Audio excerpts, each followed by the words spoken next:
Capital A, formerly known as AirAsia Group, has tapped Tan Sri Jamaludin Ibrahim to join its aviation arms board as its new independent non-executive chairman.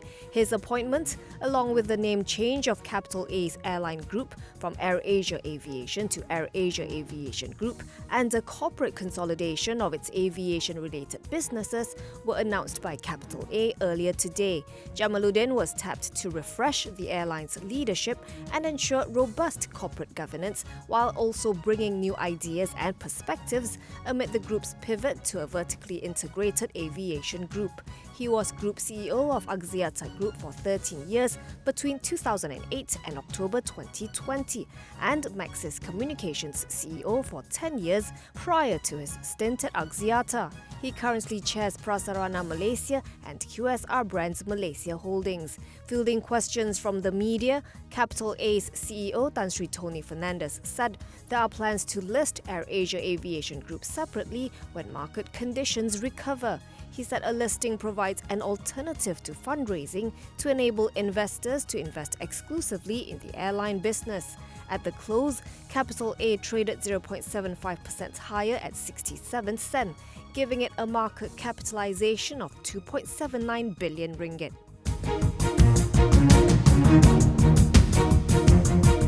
Bank Negara Malaysia, or BNM, aims to announce the winners of its digital banking licenses next month. Governor Tan Sri Nur Shamsiah Muhammad Yunus said the central bank is in the advanced stage of assessing the applications and target to announce the digital banks with the publication of its annual report at the end of March. She said this during BNM's fourth quarter 21 GDP briefing today. According to the central bank, Malaysia's economy, as measured by GDP, grew 3.6% in the fourth quarter of 2021 from a year earlier, as economic activities resumed with the easing of COVID-19 pandemic-driven containment measures. With a turnaround in growth in the fourth quarter, the economy grew by 3.1% in 2021 as a whole, and the jobless rate fell to 4.6%.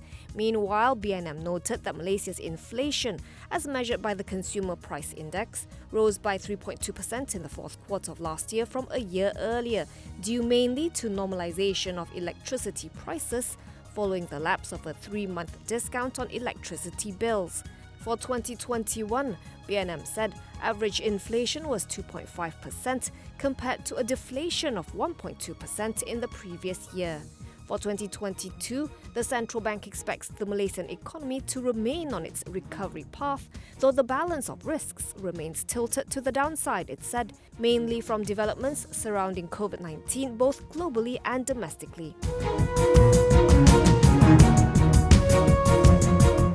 The $8 billion civil suit filed by 1MDB against former PM Datuk Sri Najib Razak and several others will not go on until the conclusion of his 1MDB Tenor criminal case.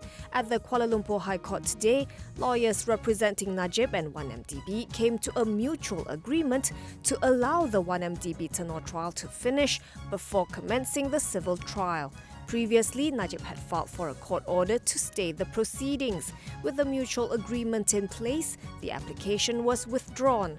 Najib will need to file his defence to the suit within 30 days from today. The next case management is fixed on March 15th.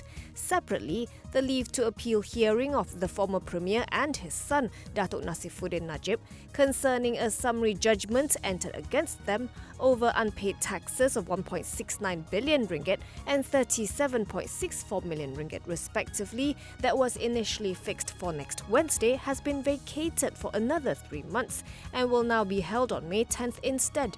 The Federal Court allowed the hearing to be vacated after one of the IRB's Revenue Council tested positive for COVID-19.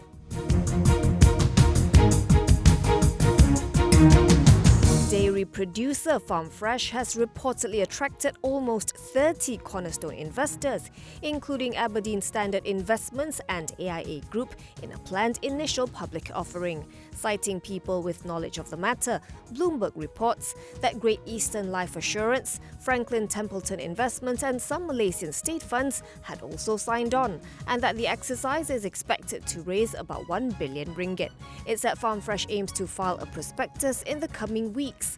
Citing its sources, it said deliberations are still ongoing and the investor lineup could still change. The Johor Bahru-based business, previously known as Holstein Milk Co., was incorporated in 2007 and counts a unit of sovereign wealth fund Khazanah Nasional as a backer.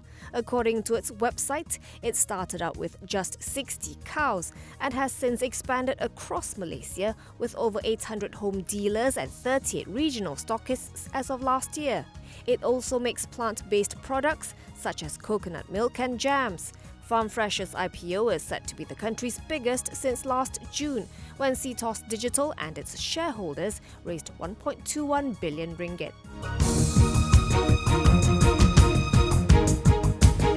Genting Hong Kong's Crystal Cruises is shutting down its US office and terminating employees, Bloomberg reports, days after two of its luxury liners were seized for unpaid bills, while its parent looks to restructure with provisional liquidators. Citing a person with knowledge of the matter, the report said employees were let go on Wednesday. It said that according to a Twitter posting by Cruise Centre, a forum for cruise workers, the news was detailed in a video of an announcement made to the crew aboard a Crystal Cruises ship. According to the announcement, V Ships, a vessel management company, will be the new managing firm. Bloomberg notes it hasn't been able to independently verify the video.